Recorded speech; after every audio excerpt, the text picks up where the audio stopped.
Hello, good evening, and welcome to GBS TV. This is The Insight. With just over 8 months to the 2022 general elections and over 8 years since devolution, the political landscape is abuzz with activity ranging from the usual to the untried. I'm talking about the alliances, defections amongst myriads of issues that we will be seeking insights on the show tonight through the lenses of my guest tonight on The Insight. Well, we'll also take a quick look into the devolution system of governance in Kenya since its inception around 8 years ago. Well, all these are going to be tackled on The Insight, so don't go away. You can follow us and follow the conversation in 21144. That is our SMS line. You can also find us on our various social media pages, and that is at GBS TV Africa at Eugene Ochieng Kwach. Well, you can keep the conversation flowing. And of course, I have my guest tonight. My first guest on the show, who is not so much a visitor, is Justice Akude Jura. Justice Akude Jura is a political analyst and economist. We have Jonah Kamau Taiti. Jonah Kamau Taiti is a political analyst and a financial advisor. So you get it that from the background, both my guests, they've got a financial economy and finance background. But of course, we're not going to delve into that tonight. We are going right into politics, of course, discussing devolution and, of course, the politics that play in the political scene in Kenya right now. Of course, there's a lot of things that are happening. And, of course, we are going to get them right here for you because you know that Insight is a show in which we get to seek, of course, political issues and get to elaborate and elucidate them for you to get to understand them even more. And, of course, I'll start with you, Mr. Justice Akude Jura. The first question is about the devolution conference that happened in Makueni.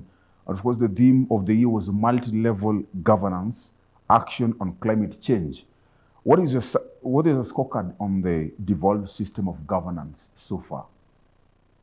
Well, thank you very much, Mr. Eugene.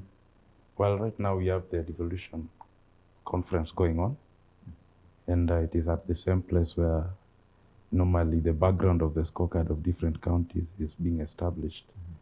And the pertinent question, which is among the theme that is currently there, is the issue of climate. This is also an extension of what just occurred at the international forum where our president represented us at. It is a problem in this country currently that the issue of a greenhouse emission has gone beyond what we expected as a country. Even though in the global forum we are told we are not that much contributor to greenhouse emission, but we are affected. You understand that something that goes into the atmosphere does not have any delimitation to whatever extent.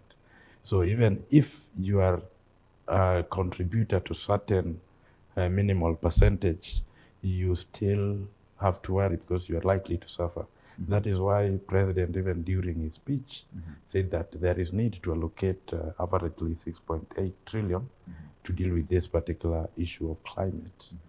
If you look at it in the perspective of counties and how they have contributed in achieving the goal of climate change and putting in place correctional measures, you realize that we do not have proper laws in place, or if they exist for specific counties, then the implementation has some hiccups, which is not effective enough to address issues of climate change. So at the national level, I think then that we need a joint effort that crops in the national agencies as well as the county agencies to deal with this issue. So it is a good thing to discuss climate issues in a forum such as Devolution Conference, because there is what the main issue is in terms of our future. Okay, thank you so much. Mr. Jonathan Taiti, yes. We look at the devolution conference that is going on, of course, your scorecard on all these, and of course, what do we have that we appreciate today about devolution thus far?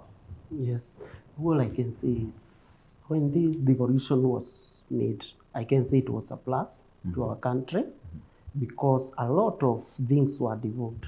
Because what you can notice, even developments were brought to the smaller person or to the villages through devolutions. Because it's like we had this county government, we are able to maneuver to those people who are in the villages. They can be able to reach the Mama Boga or whoever it's in the ground. So I can first say that devolvement of the government was a plus to us. It has done a lot to Kenyans. What is required currently is just some fixes here and there so that at least we can attain whatever the vision was. Because whoever came up with the devolution had a vision for it. Have we attained the vision for that? So if I can give it a score, let's say 1 to 10, I can say we are at 6 or 7 because I can say we are headed somewhere. And I know in time we reach where we want to be. So I believe with the devolved government, Kenya is headed in the good direction. And of course, this of course leads me to a certain question. Yes. That when you talk about the devolution, of course, devolving of governance, Yeah. it means that now the grassroots now get to lead themselves. Like we have now had like the funds getting devolved even at the grassroots. True. And of course, we have seen creating of positions like governors, we have MCAs and such. And of course, that is devolution to you, unlike the government, the system of governance that was there earlier, that was considered top-down. Now, my question to you is that, of course, you're an affiliate of United Democratic Alliance, UDA. What is it that is in bottom-up approach or economic model that is different from devolution? That are actually, as you have said, that devolution is going so far so good. Yeah, you so would far give so it a good. 7 out of 10. True. So what is there in bottom-up approach actually that is not provided in devolution? Why have I given it 7 over 10? Because with the devolution, it means that you have been able to reach the last person or the consumer of whatever government gets. We have gone up to the consumer level, if I can use the word. As our United Democratic Party has been saying, that we have this economic model of bottom-up. You want to know how realistic it can be. I've been in finance industry, so I can say that I've been advising businesses. If, as our leader has been saying, if we can empower that boda guy, that Mama Boga, how can we empower them? Currently, I do audited accounts for people who want to get loans in our banks. You can't get a loan in a bank when you don't have a 6 months bank statement, and it should have very fat figures for you to qualify for any loan. What if the government can come in a way, we have this amount set for that guy, that boda guy, that Mama Boga woman, the other person who goes there and does the kibarua and others, have a kitty. I'm just giving an example. This kitty should be accessible. This kitty you should give this person, give that person on a very small interest because of maintenance or a free one. Remove these bureaucracies of getting those loans. Let these people assess the loans. Once they get the loan, that's where I want to go. They will grow their businesses. Once they grow their businesses, what will happen? The taxes will be more. Once they have the taxes, our country will grow. We are coming from, once we empower that person, because they are the majority. So actually, how are you going to empower them differently? Are you going to give money directly to the mwananchi, the lowest person? Exactly. So you're going to... Once you empower that person... How are you going to empower them? I've given an example. You can give these people a loan. Not necessarily you give them the handouts, but you can give them a loan. Because I don't believe in this thing that you are saying, that you are going to give these 6,000, I don't know how, for free. So what is different between giving 6,000 and giving loans? There is a difference. What is the When you give me a loan and you give him the 6,000, not his 6,000, it's not coming back. But my 6,000, which you have given me as a loan, I'll give it back. Once I give it back, it will be given to Eugene. Once you give to Eugene, it will come back to me. Okay, before I ask another question, so let me ask you to give a rejoinder of what he's saying about the bottom up, and of course how they're planning to empower the common man. What do you think about all this? Well, the concept of devolution is basically what I thought you'd answer in trying to describe what bottom-up is, which is not coming in place clearly. But I think we already have devolution in place. And to come up with another concept that is likely to operate in the same manner as devolution is duplicitous in itself. No. Now, UDA, as they put it, that bottom-up is not delineated in any way in terms of how this approach is basically going to work. Because even when you want to give people loan, I'm looking at it on that very basis alone, if I go to any other. You want to give these people loans, then something has to happen to the interest rates so that majority will be able to access affordable loans at the bottom. At what point are decision making in regards or in respect to interest rates made? These are monetary policy issues, which is done by our monetary agencies in the country, including the Central Bank of Kenya. Now, right now, even in the world over, they need to bring for us a clear example that this has worked in this country, it has worked in this country. Let us not put Raila Odinga out of context. Raila says that there are families in this nation that do not, anybody within that family do not earn income. So you are maybe a nuclear family, for example. You have grown-up children. They are all demanding to eat. From who? From the parents. The parent is not earning any income. Both the parents and even neither of those children are earning what? Income. Now, the concept that Raila Odinga is talking about is that that is a family that can be classified as a vulnerable family. So we have social assistance schemes in this country. Right now, we have money for the aged, for example.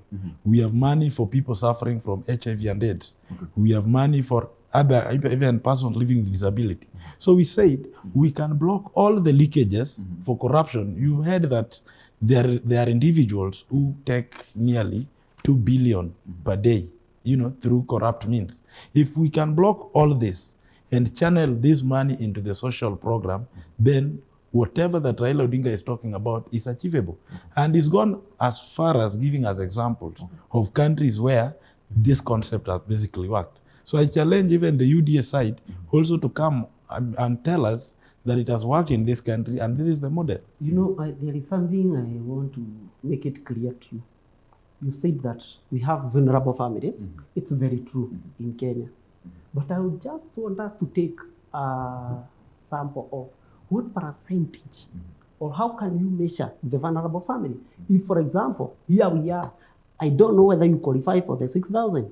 You don't know whether you qualify for the 6,000. Now, if we can come up with that 6,000 that we are giving to each and every vulnerable country, it's a very good idea. I'm not opposed to it, but is it achievable? Not. Just hold the question there, sir. Of course, that is actually not the topic of discussion tonight, but of course, I'd love us, as a topic that we just alluded to it a bit as you were talking about devolution. And of course, I want us to go back to devolution and maybe you tell us what are the setbacks in fulfilling the devolution dreams, actually, from your own side. No, from my own side. I didn't say when we are introducing ourselves that I'm an aspirant. And if my people, that is in Nyeri County, Kamako Ward, give me the chance to lead them, I'm there for them. And as I'm saying, according to the devolution, we are going to the bottom part of the governance. And I believe I'm in the bottom as we go up. If, as an MCA, that is there, the seat in the government and going to the president, then the governors and the rest. So there is something I was saying. I as Kamau Taiti, I can be able to reach to the Mama Boga in the village. My president may not, or our president may not know that Mama Boga. So there is this way. If we can be empowered, you have empowered the devolved government going down from the bottom. You've empowered the ward kitchen. What will happen? Those people, I'm a manager. I can be able to manage those funds. How will I manage the funds? Once we have been given this amount, I will give the loans. For example, as I've said, that is, once I give the loans, these people will give back. Whenever they give back the loans, I will spread the loan and note that amount, it's just the one that is circulating there. Oh. So I believe with the devolved government, let's start from that point. Okay. You've quite not touched on the setbacks in fulfilling the devolution dreams. But let me take it to Jura. Jura, you are party leader. There is Raila Odinga, an exponent of devolution, championed for it so much for quite a long time, actually, since those days.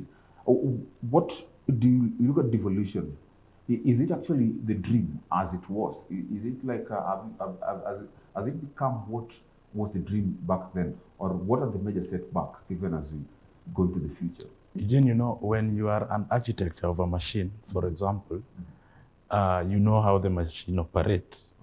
And that as you use the machine, you come to appreciate the inefficiencies in the machine. So Raila Odinga is such character who really know the key concept of devolution and what it meant to achieve in terms of objectives.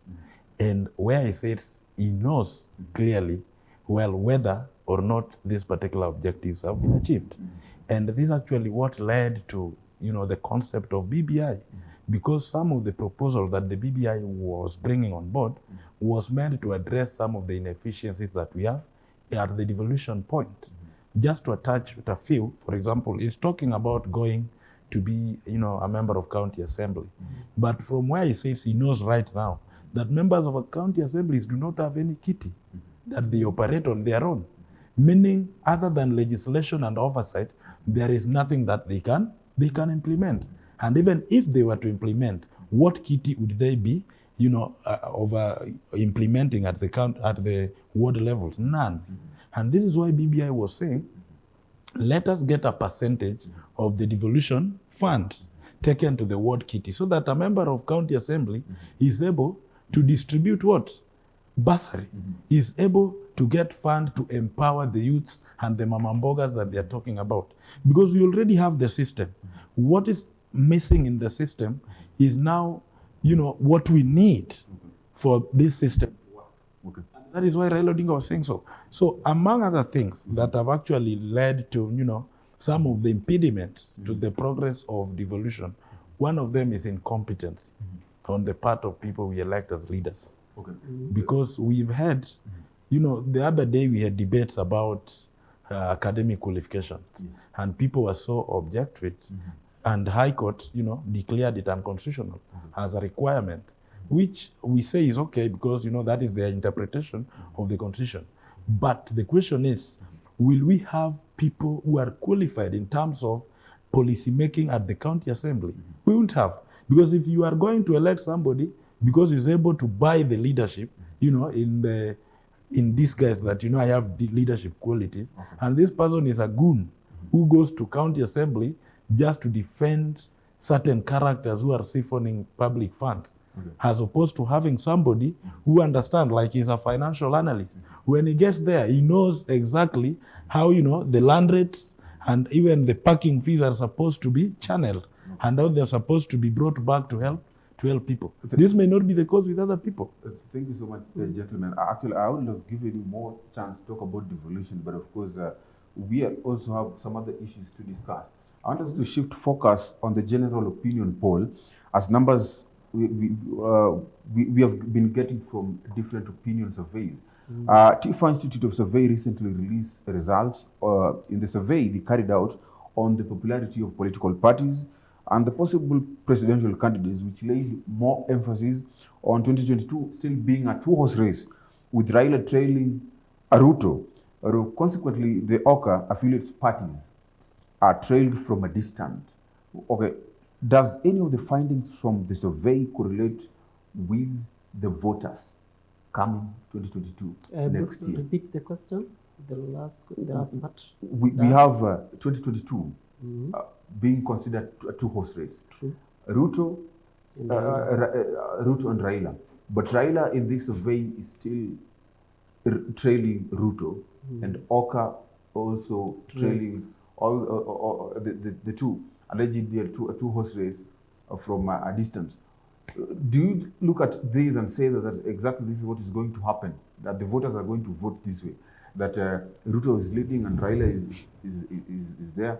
Is this how you envision things come 2022? Me, I can see this without a doubt Okay.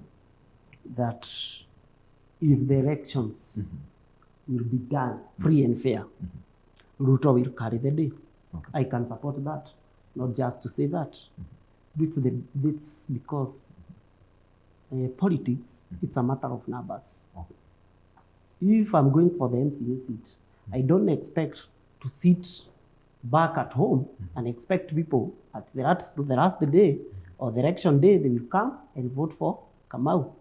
They may not come because even if they know me, I have not gone there to go and gather the votes. Because votes, it's all about a person. It's you and me and the other person. We go and we vote. And I can say, as it is, and as the opinion polls have been there, Ruto, it's ahead. UDA, it's very far ahead as compared to the other political parties. It's a very young, I think it's the youngest among those parties that are vying for the presidency. UDA has come up in a very powerful way. We had Kiamba, we've done great. We had other ward elections, they have done great. And I can assure you that if we can check the numbers, we can cheat ourselves. We know that Coast region has been Raila's bedroom, if I can call it, together with the Lake region. But currently, the last visit he was there, we have seen that things have started to change. Okay. If we can check on that point, we can say comfortably that whatever Ruto and Uhuru being together got in our coast region, this time it's at least 50%, 50-50, if we can give it. Let's come to Central Province. Central Province, there is even this thing that they are saying that, you know, Ruto has been there. He has sold himself very well. I can guarantee you that to sell the other person, any other person in that place, it will be very hard to climb that mountain. Okay. Why? Because you can't climb a mountain on a day. Okay. You have to take your time. This guy has taken his time. This guy, How was Ruto managed to climb the mountain? this one, he has taken his time. People have been there. How has he taken his time doing what in the mountain? He has been in the mountain by this point. He was the one who was the co-partner of Uhuru Kenyatta. He's our able president. We love him very much. Once they joined together for the first 5 years, they have done great. We can see whatever they have done to us. We can see the roads. For example, we have the... You talk about the first 5 years. Ruto is still the deputy president. Let me use the first 5 years, then I will explain the next 5 years. Okay. Because you can be married. How And does he manage the first 10 when years, you climb the years? you are in the honeymoon. From there, you go to a hell with your wife. So this is what happens. If we can check the first 5 years, these guys did a tremendous job. Okay. We have seen Kenya growing to greater heights. Okay, you're just saying Kenya growing to greater heights. I don't know your measurement of greater heights, because you're not In mentioning terms actually of what is done. developments, Okay, let's check development. the But infrastructure. my question is, how has Ruto managed to climb the mountain? And that is the point I'm driving. Yes. Through the developments, when they were with Uhuru, Okay. whatever he has done, he has been very loyal. I've never seen Ruto insulting Uhuru. That one and you can prove me wrong. That guy has been very loyal to Uhuru. Even when things seemed like they have changed to another direction, he has been there. Okay. So, That is note. Let me drive this. Let me finish. Note that this guy has been loyal. Why should we not be loyal to him? If you have been loyal to me, Eugene, I should be loyal to you. Because this guy has been loyal, he has been with us, he has given us, let's see, we've been discussing about the tano tena and the kumi yako kumi, kumi yangu kumi yako. So there is something good that if you have seen this guy has done a good job, what is the reason that can make us not to vote for him? Mr. General, let me cut you short. According to what you've just said, by Ruto being loyal and close to Uhuru, that is how he has gotten to the heart of the mountain. True. But just by his loyalty. Of course, we're going to come to that momentarily. But first of all, I'd love you to give me your view on this. What do you think about it actually? The TIFA, of course, which is a survey institute, carried out a survey. And of course, they think that Ruto, that Raila is still trailing Ruto. And of course, we still have Oka as well trailing both the two from a distance. Do you think this is in any way going to correlate with what is going to happen in 2022? Well, personally, I've not had the opportunity to go through the survey, Yes. but I believe there is a way in which surveys are being done. First, I would appreciate that when a new girl gets into a conference room, normally the attention goes to the new girl. So that explains why the UDA party, being the new girl, in this party, would obviously attain the most attention compared to other parties. That may be a little bit accurate. Number two, like he says, that Ruto has been in this field. After election, Ruto started campaigning for his president 2022. And that is some of the bone of contention. You agree with him? No, He started campaigning. I've said. And that was some of the reason that is actually the genesis of the problem between him and the president. Such that by second term, the relationship had been derailed and it was so bad that the president had to let go. And that is what happened. So that can explain why that gap may exist. But wait a minute, we still have good time to campaign. Actually, campaign has not even started. So we are going to tackle that, and I believe this time it is for Raila Odinga, and it is a very easy win for him. A very easy win. Why would you say that? Yet the institute, the surveys are saying that Ruto I'm is saying ahead. there is a survey that is based on somebody who have been in the market for long, Okay. selling himself. Raila has not even declared that he's going for presidency, for your information. Right now, we are still within the concept of Azimio la Umoja. So to say that Raila Odinga is going for presidency, and so even to frame that interview as if Raila declared he's going for president is in itself incorrect. He's saying that places like Coast right now are for, that Ruto manages something like 50-50 compared to Raila Odinga. That is laughable, because even in 2013, we came to 2017, Jubilee used to hold their rallies at Tononoka ground in Coast. And people were coming for that rally. The same number that came for Jubilee is the same number that is still coming for Ruto. You cannot use that as the basis to determine the number of people that are going to do what? To vote. The final nail will be hit the very day the Electoral Commission will announce who is the winner. And I'm telling you, Coast will always remain an ODM zone. And to say 50-50 is far incorrect. In Central, I don't dispute the fact that Ruto has good numbers in Central. But I told him that in the past, I doubt if we are even reaching 3% in terms of votes garnered by ODM in Central.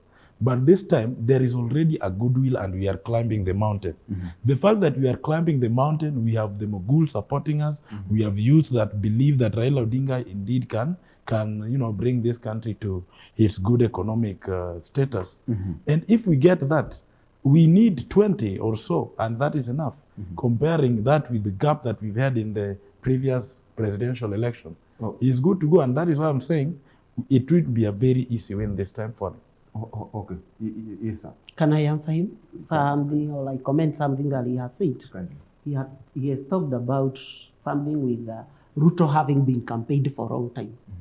I want to tell you that the time that I was growing up, I grew up, and even you and even him, we grew up that knowing Raila has always been a presidential candidate.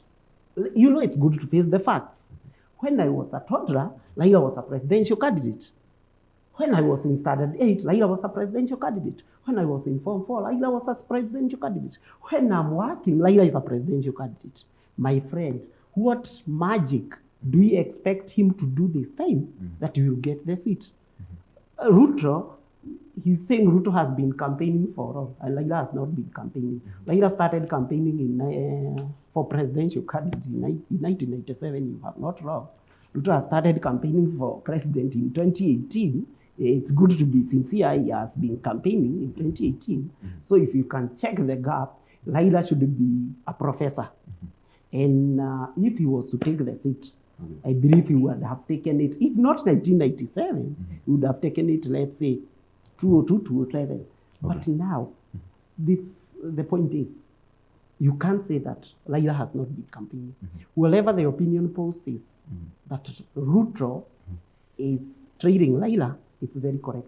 And I can guarantee you that this gap will continue growing because this has been a marathon. Raila was given 100 miles to start from there. Let me just finish. 100 miles, just start, continue. Ruto has come. He has overtaken this guy. And currently we are saying Ruto is ahead. Ruto has never been a presidential candidate. We all know that. And I can tell you, if he's trailing Raila right now, come the next 9 months, I believe that Raila will be far behind. Let's say I can give him a good percentage at 30%. Ruto will be at 60. Oka, as you have said, may share the 10%. Wow, interesting. Now, sir, you just heard that Raila's been a presidential candidate since 1997. That is a nanigan, you know. And yet Ruto just started 8 years ago. So actually, you know, in 20 seconds, 3 years ago. What can you say about that? Ambitions never die, you know. We've had presidents who have campaigned for long and eventually they became presidents of nations. Yes, so notwithstanding how many times Raila Odinga has been coming up as presidential candidate, cannot be used as a metric to determine his failure. You know, you can, days change, the nature of voting change, you know. This time you are going to an election where evidently, you know, Raila Odinga has some good grasp of the people who matters in terms of campaigns. He has a good number of governors. So he's going actually to get some good return from specific counties. So that is why I'm saying it is a very easy win for him this time around. I always ask this question. Let us take a good example of Nairobi County or major cities that we have in this country. Who is controlling major cities as we go to the election? And it is also this time that we are going to witness the most peaceful election that we have ever witnessed before. Because in the past, anytime anyone from Mount Kenya vies, there is always chaos in Nairobi. Why?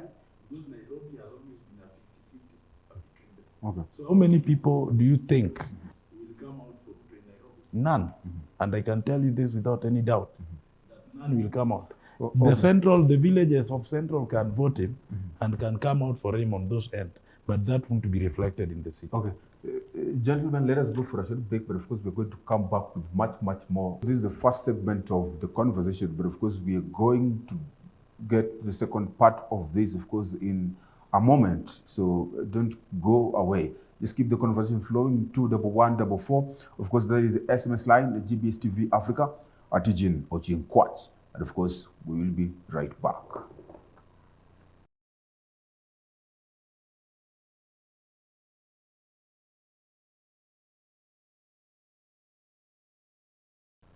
Welcome back to the Insight. Of course, this is the second segment of the Insight tonight. Of course, well, we're talking about politics still, and let me go to my guest, Justice Akundi Jura. Let me ask you this: OCA principles. That is OCA principles, and we have Martha Karua, you have Justin Muturi, and the Mount Kenya Forum. Of course, they met, and they were charting a new path. And of course, in Martha's own words, verbative, we all belong to one Kenya. No one can do it alone. They are formulating on a working formula on how they can be an alternative force, a third force. Will this alter the two-horse race? And how do you see this? I see it as a not formidable force, so to speak. The only thing they can offer is that it provides a good basket for a deputy president. So from the same, any serious presidential contender can pick a deputy president.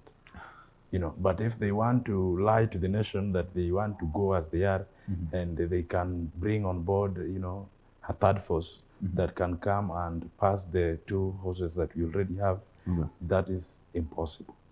Yes, that is really impossible. Mr. Jonah, Yes. as the UDA camp, are you guys worried that Mount Kenya Unity Forum is now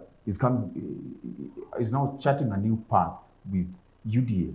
And of course, we know that it has been said, and it is on record, that Ruto is a major voter, majority of voters come from the mountain. Are you worried? Yes. We are not worried. Reason being, who are these that we are saying that they are changing Mount Kenya way of voting? There are those people. I'm not undermining anybody, but there is time for everything, and there are those positions that you are blessed with. Whoever, let's say, like we have the likes of Mother Karua and others. Okay. As he has said, they can support him. They can fit well. If they can come to our camp, we can give them other seats, because there is something that we are fighting. Okay. UDA was not created in Mount Kenya. Neither was it created in Rift Valley. Ruto is from Rift Valley. UDA was created in Ukambani. I am from Mount Kenya. We want a national party.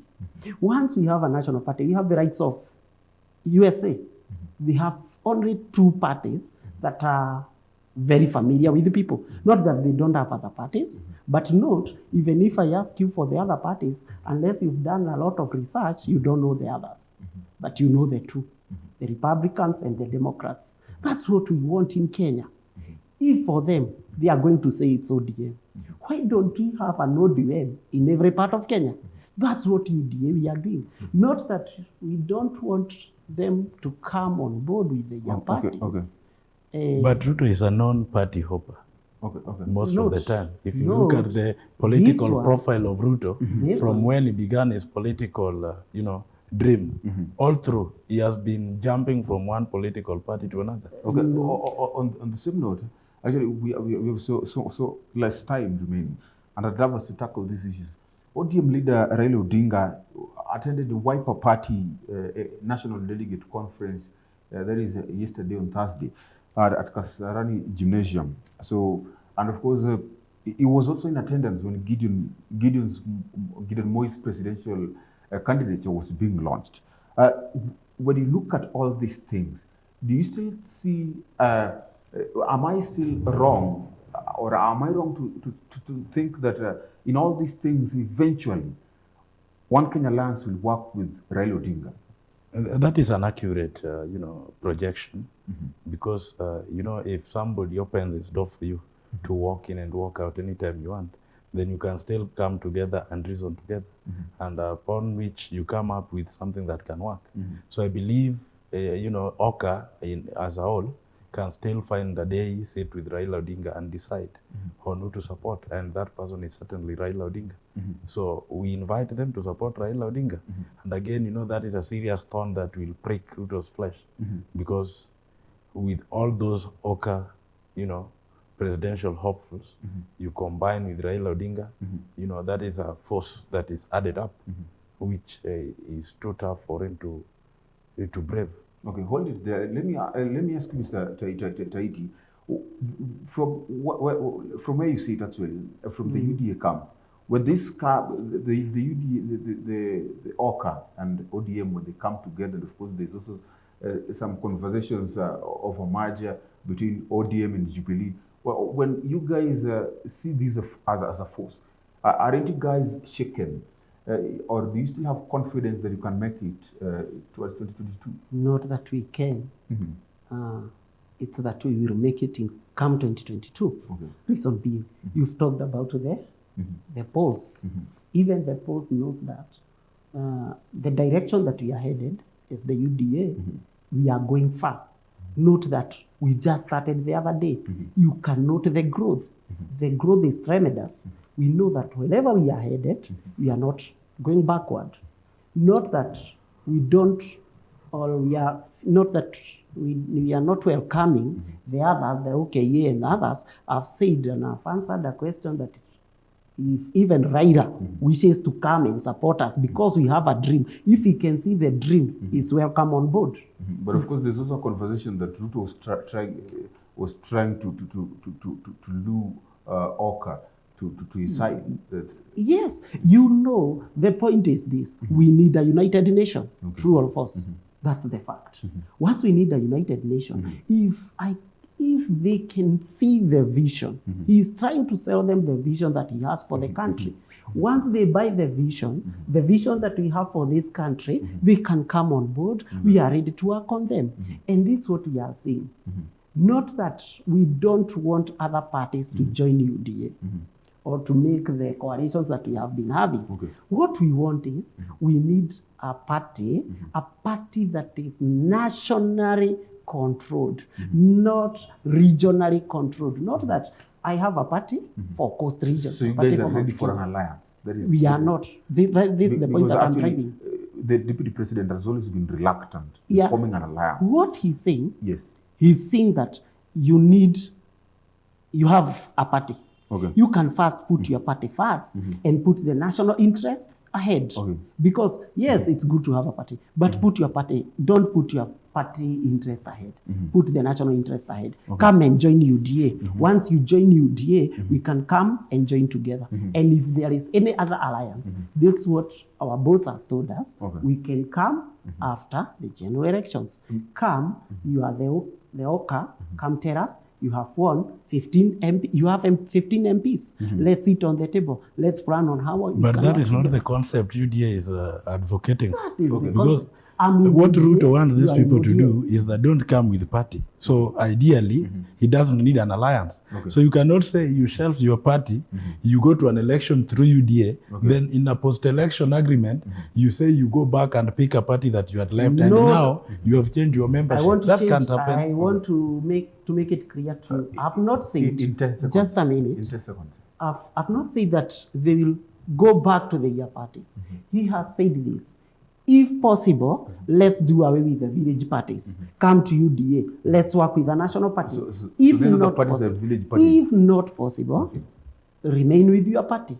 We have TSP, for example. We Mwangi Kiujuri. He can have his. I've just given an example. He can go with his party, go to the general elections, have his MPs, or his senators and governors. Then after elections, come let a TSP yako come here on the table. Tell us as TSP Okay, we have 10 let me now governors. ask you this.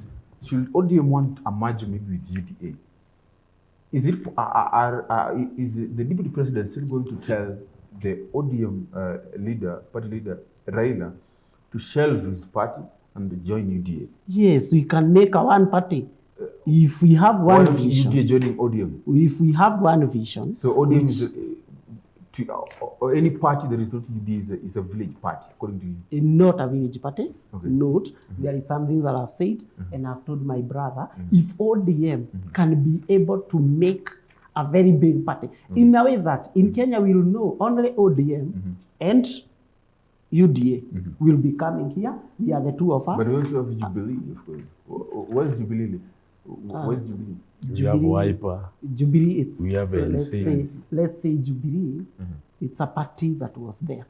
I can say it was. We- we- Let me just give my quick rejoinder on this, Can you you- know, can you- a quick rejoinder, please. Mhm. You know what happens? Whatever that is trying to explain is not what Ruto stands for. But Ruto is just an endangered species already. Okay. And that is why he was saying he wanted to use the exact model that Jubilee used to get to power. That let us shelve all other parties and go with this national party. The reason why they were advocating for this was to garner more members of parliament, more representative in the National Assembly. Okay. So that as you come there, they don't have this, you know, this person from this. But that is the danger, especially in central Kenya. Because you have other parties, the Moses Kuria party, the Kinjuri party, the Martha Karua party, Okay, and all these parties yes. stand chances Yes. of getting the you know, their representatives elected to the National Assembly. There's an article. And that is the fear Okay, that Ruto has. thank you for that. Actually, we let it at there. Let's go at there because there's another. We are short of time. There's an article from the Standard newspaper, and of course, it's a confession by the Speaker Justin Muturi, and of course, he says that one of the agreements of the handshake deal was that Raila was to exit the political stage together with Uhuru come 2022. What do you think about this, actually? That was an article by you? By Speaker? By the Standard. And of course, the Speaker saying that it's an handshake deal. Of course, that is a lie, obviously, because nobody, until where we are today, know exactly what Uhuru Kenyatta and Raila Odinga discussed during the handshake. Even Muturi himself was not there. And they have not revealed to us what they discussed. So to say that one of the agreement, there is no such agreement that we can refer from. So that statement is incorrect. Okay. If I can talk something about that issue. Yes. Yes. It's true we may not know what they discussed, but we don't know about Muturi, whether he knows. I'm not saying that he knows. And we don't have a problem with Raila vying or not vying. Okay. Even if it was an agreement they had with Uhuru, there comes a time that you sit down and decide to vie. So we are not holding him not to vie the seat. Okay. Because, you know, once the time comes and he's defeated, he'll start saying that it's because I didn't vie. But this is the point. I don't know whether Kenyans have asked themselves, why is this guy not coming outright and say that I'm vying for the president, as his supporters are saying? Or is he fearing something? What is this that he's checking? Wait until 9th of December. Yes, of course, what is this that he's hear checking? Because a I major believe announcement. if he's not we fearing... have to mobilize, we have to make things in proper. You know, our work is not to tanga here and there. We have to get strategies running, and decisions are made on some well-structured And why methodologies. should you make a decision that we already know an answer? I believe if you have an answer, go for the answer. If he already knows that he's vying for the president, let him vie for the president. Okay. So, Let him come to bring it, let him bring it to us. We win it, fair. You're not a supporter, so he doesn't bring it to you. That is not possible. You know, when you don't support him, you just let him come up with his strategy. We want him to be Because here so politics is that a game of strategy. let me ask you this, Mr.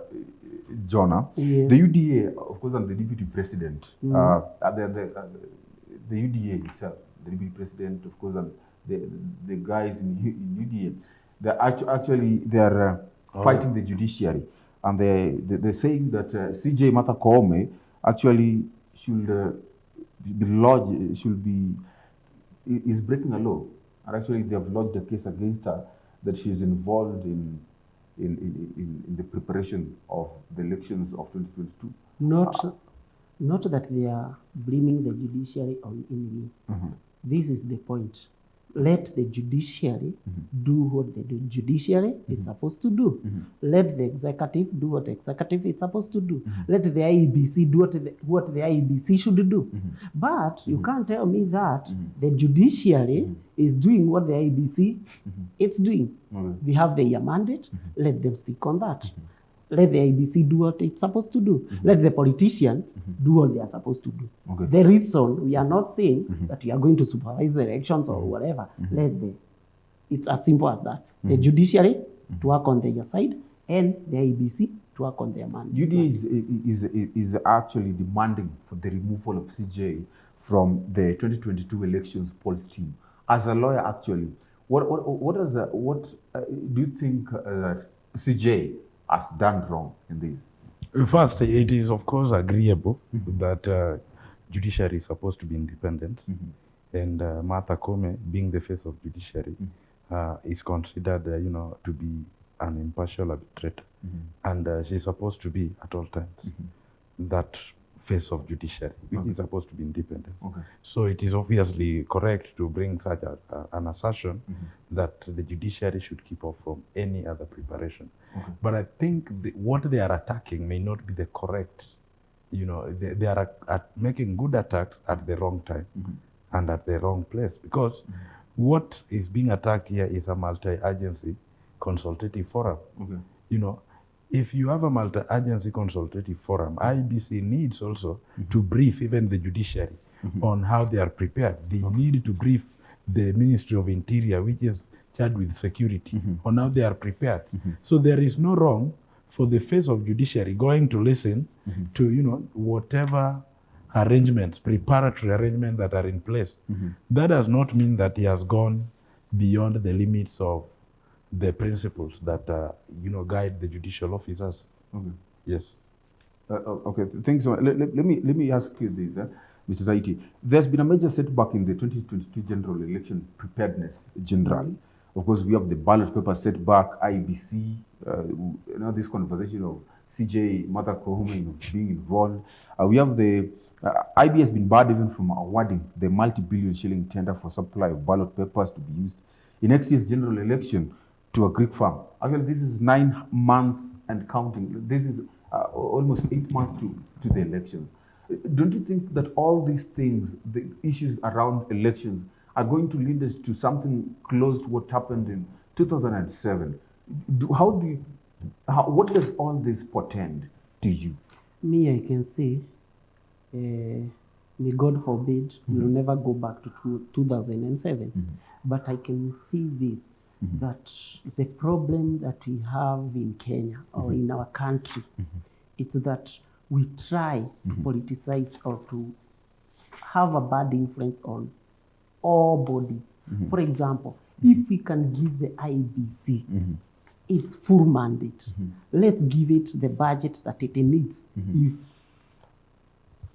If the budget, it's okay. I'm not saying that they should not check the budget. If the budget is okay and they can be able to give us a free and fair election, let us give them the independence that they need from us. Let us not influence them in any way, so that the elections will be free and fair. I can quote something. There was this guy, I will not mention the name, who was saying that he can see Wafula Chebukati being the chairman of the IEBC come 2022. Who do you want us to put there? Why don't you need the Chebukati or that man to be there? Maybe there is something that you are fearing, that's one. Or there is someone that you want him to come or her to come into that seat and do whatever you want for you to get the seat. Thank you so much. Actually, we are short of time, and of course, I want us to make a final remarks. Of course, in answering this question, we are 8 months actually to the 2022 general elections. Which issues actually do you look at into the political scene and you see as a game changer as we head towards 2022 general elections? Even to give you final remarks, sir. Well, so far, if I see ODM party leader with a potential presidential contender, he has so far been so unequivocal in terms of the ideas that he stands for. Whenever he goes to a rally, he is so particular about what he wants to achieve in this nation. And that is actually the type of campaign that we want. We don't need campaigns where people go and call others names. You call others names and you put your opponent the agenda of the day. This is what Raila Odinga has avoided, and that, exhibit the political maturity that even camps like the UDA camp ought to embrace. And also you have a good counsel that can tell you specific things that you need to tell people, not surrounding yourself with wash people whose only work is, to please the master by insulting others. So what I'm saying is, as we go towards the 2022 election, the best thing that we need to do is to have issue-based politics. And as Raila Odinga puts it clearly, that we've had actually 3 struggles. The first struggle that we had was the struggle for independence, and we succeeded. The second was the political, bringing in the new constitution, and we succeeded. The last, that is a youth revolution, is the economic revolution. Thank you so much. Sir, to you. Your final remarks on this. My final remarks, Yes. and as I talk on the 2022 general elections. Yes. One, there is something I want to say. As he has said, we need someone who is issue-based. Politics, as he has said, someone who shows us where we want to go. Where do we measure that? We measure from where you have come from. We can track you. Bamba He's a good barber to us, and we respect that man. He has been an MP for Langata for very many years. We can't see any big changes that he has made. We don't know the reason, but if he couldn't do something for Langata, I don't know how he'll do it for Kenya. And I believe that's the reason that he has tried 5 times and he has not made it. And on the other hand, we have William Ruto. So what has This William guy, Ruto done? He has it's been my also a time. deputy It's my time. president. It's my time. We have William Ruto. This guy has been very focused.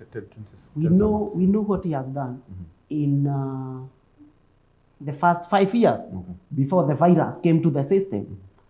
And he has done a tremendous job. There was this time he was in agriculture. He has done a lot. We believe that if we can bring the energy back here, just a minute, we believe that Kenya will go far. For Baba, let him rest. I don't know the reason. There is always that age that you retire. Just a minute. What age you was retire Mwai at Kibaki? 65 years. What age was Mwai Kibaki So, when he became the president? Let Final remarks. Baba. Don't mention names. Let him at least go and take a rest. Okay. And we believe that he can be a very good person to go and relate with Okay. in some other issues. So I know that come 2022, we all need to plan. Okay. We all need to come We together. talk about let us have issue-based politics. Okay. He doesn't even bring any issue. I actually talked about specific things that Raila Thank you so Odinga much, talks gentlemen. about. He doesn't Absolutely. bring it on board in any way. He's still attacking the persona of Raila Odinga. Back at home, of course, we come to the end of this conversation. It has been a great conversation with, of course, Mr. Jonah Kamau Taiti, who is a political analyst as well as a financial advisor. And of course, we have also had just as a Kude Jura, not so much a visitor, as a political analyst and a financial economist as well.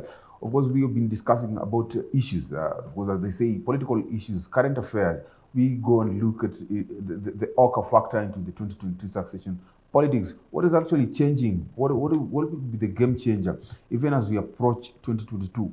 All these together with myriads of issues in the political scene, of course, is brought to you here every Friday from 8 p.m. to 9 p.m., of course, only on the Insight at GBS TV. I've been your host, and of course, on behalf of everyone else who has made this a success, I want to wish you a good night. See you next Friday.